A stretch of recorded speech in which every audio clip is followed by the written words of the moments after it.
Il nous reste à conclure ce chapitre 5 avec un dernier paragraphe, le septième. Nous allons aborder ici une problématique de puissance en circuit alternatif.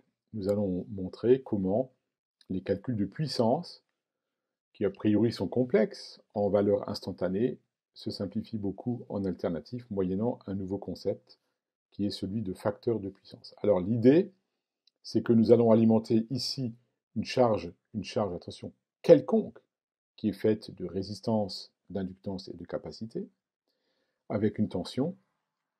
Et nous allons donc admettre que la charge étant linéaire, elle est quand même linéaire, hein, puisqu'elle est faite de R, L et de C. Donc le courant I de T et la tension U de T qui alimente cette charge sont de même pulsation et déphasées l'une par rapport à l'autre, avec les grandeurs instantanées suivantes qui relèvent toujours, je répète, hein, il faut vraiment que cette notion soit claire, ça relève toujours d'un choix d'origine temporelle, t égale 0, où ici, on considère que I de t est notre tension de référence, il n'y a pas de phase à l'origine, et on choisit arbitrairement un cosinus. On aurait très bien pu prendre un sinus. Ce qui revient à changer l'origine t égale 0, de toute façon arbitraire. Donc U de t, c'est U0 fois cos oméga t plus phi, même pulsation, mais un déphasage, qui va dépendre de l'architecture du circuit qui est fait de R, de L et de C.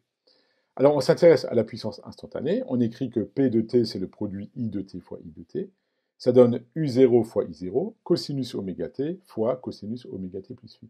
Et là, vous voyez qu'on est un peu gêné parce que, en fait, le produit des deux cosinus n'est pas forcément trivial, mais on va maintenant convoquer en fait une formule trigonométrique qui dit que cosinus A fois cos B, c'est 1 demi de cos de A moins B plus cosinus de A plus B. Il faut faire la différence et la somme. Alors, le 1 demi va diviser, donc le 2 va diviser U0 fois I0 qui a devant le produit des cosinus, là, donc on obtient U0, I0 sur 2.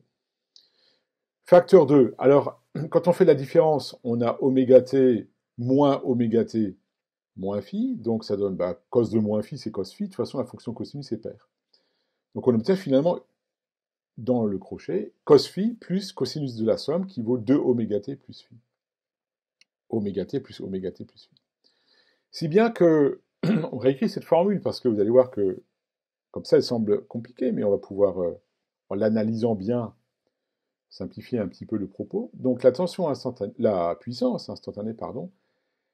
Alors le sur 2, on va écrire que U0, I0 sur 2, c'est U0 sur racine de 2 fois I0 sur racine de 2. Le 2 est réparti en 2 fois racine de 2. Et le U0 sur racine de 2, c'est U efficace. Et le I0 sur racine de 2, c'est aussi I efficace. Si bien que vous avez la formule là qui est sous vos yeux en première ligne de cette page. Maintenant, il faut qu'on réfléchisse un petit peu sur le terme de la somme cosinus 2 oméga t plus phi. Alors ici, on va représenter, à main levée, hein, pour aller vite, la tension, ou plutôt la fonction cosinus oméga t plus phi. Oméga t plus phi, c'est une fonction qui est déphasée hein, par rapport au cosinus qui, en t égale 0, démarre à 1. Donc là, on représente un déphasage quelconque et on représente cette cosinusoïde sur une période. Mais ce qu'il faut, donc le déphasage est lié à phi. Hein, on n'a pas ici le maximum à t égale 0 parce que c'est cosinus oméga t plus phi et non pas cosinus oméga t. Donc c'est pas une tension à proprement parler, c'est simplement le terme cosinus oméga t plus phi à la pulsation oméga. Ce qu'il faut remarquer, c'est que si je prends la valeur moyenne de ce signal, cosinus oméga t plus phi, sur une période, ben, j'obtiens 0. Pourquoi? Parce que c'est un cosinus, avec une alternance positive et une alternance négative, si je considère une période grand T, d'ailleurs, ou un nombre entier de périodes, hein, ça on l'avait déjà vu. Donc cosinus oméga t plus phi, c'est de valeur moyenne nulle, sur une période ou sur un nombre entier de périodes. À plus forte raison, cosinus de 2 oméga t plus phi. Pourquoi? Parce que cosinus de 2 oméga t plus phi, ça veut dire que dans la période en rouge, là, que vous avez sous les yeux, vous allez avoir 2 périodes de cosinus de oméga t plus phi. La pulsation est doublée, donc la période est divisée par 2, et par conséquent, la valeur moyenne de cosinus de 2 oméga t plus phi sur une période, grand T qui correspond à 2 pi sur oméga, est également nulle.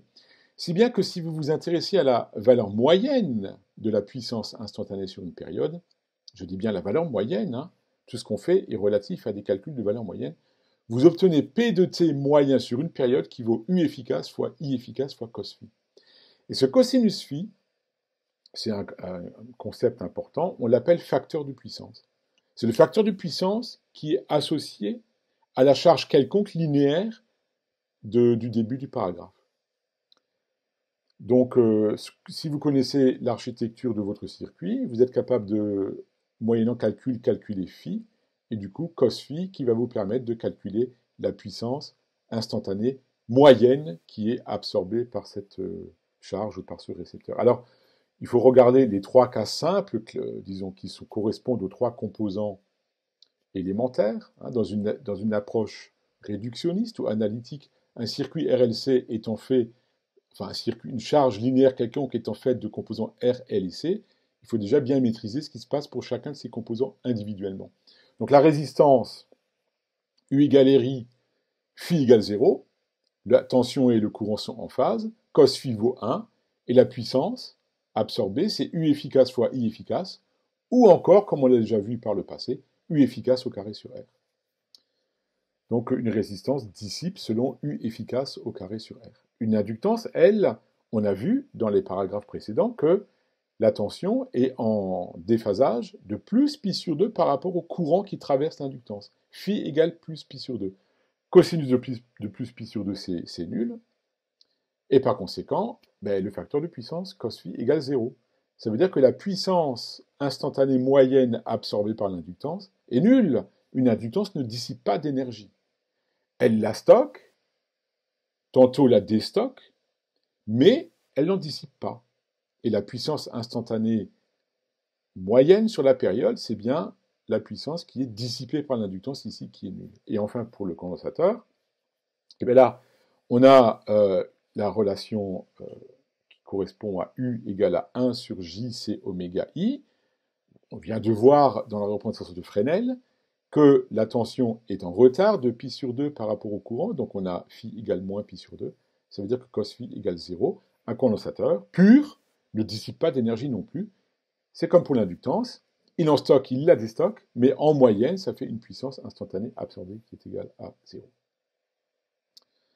Alors ça, c'est des résultats qui ne sont pas compliqués, mais qu'il faut bien maîtriser, parce que dès lors qu'on a compris ça, on va pouvoir calculer la puissance absorbée par une charge linéaire quelconque, par la connaissance de son cos phi, et ça se traduit par la nature précise de la charge, qui est fabriquée à partir de composants R, L, C, qui sont éventuellement en parallèle, en série, ou dans toutes les combinaisons parallèles séries qu'on peut imaginer, qui peuvent être en quantité qui peuvent être en quantité infinie.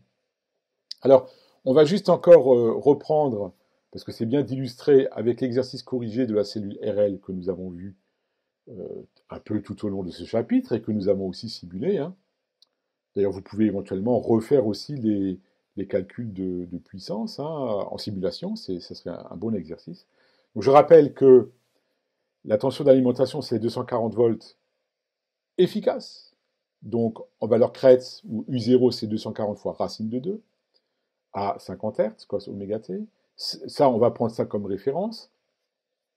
L égale 10 millihenry. Cette fois-ci, c'est la tension qui est la grandeur électrique de référence sans phase à l'origine. R égale 5 ohms. Je vous rappelle que L oméga, du coup, vaut 3,14 ohms. Et on avait calculé I qui vaut environ 40,65 ampères. On avait arrondi à 40,6 dans l'exercice corrigé. Mais je me suis rendu compte après coup que pour avoir des calculs plus précis, il faut quand même prendre 2 chiffres après la virgule, 40,65 ampères. Et phi, le courant est en retard par rapport à la tension d'alimentation, phi égale 0,56 radians en valeur absolue, mais il aurait fallu écrire en toute rigueur phi égale moins 0,56 radians. Mais bon, ici, on fait juste des calculs numériques. Donc, P, ben, c'est U efficace fois I efficace fois cos phi, comme on vient de l'établir. Donc, U efficace 240 volts fois 40,65, c'était le courant efficace, fois cosinus de 0,56. Là, il faut sortir la calculette. Vous me faites confiance. Si je ne me suis pas trompé, ça donne 8265 watts. C'est une puissance. C'est une puissance absorbée. Donc c'est des watts. C'est énorme, hein. Mais je répète, hein, c'est une alimentation à 240 volts sur une charge qui est d'impédance assez faible. Donc le courant débité est grand. Et si je calcule P égale RI carré, ça me donne 5 fois 40,65 au carré. Et j'obtiens, alors évidemment, il y a des arrondis hein, dans la phase phi qui ne vaut pas exactement 0,56. Il y a des arrondis dans I égale 40,65 ampères. Donc il ne faut pas espérer obtenir exactement la même valeur. On trouve, je prends ma calculette, voilà, 8262 watts. Donc ça, c'est aux arrondis près. Et là, vous voyez que ce qui est dissipé, ça l'est par la résistance, puisque l'inductance, elle, n'a rien dissipé du tout.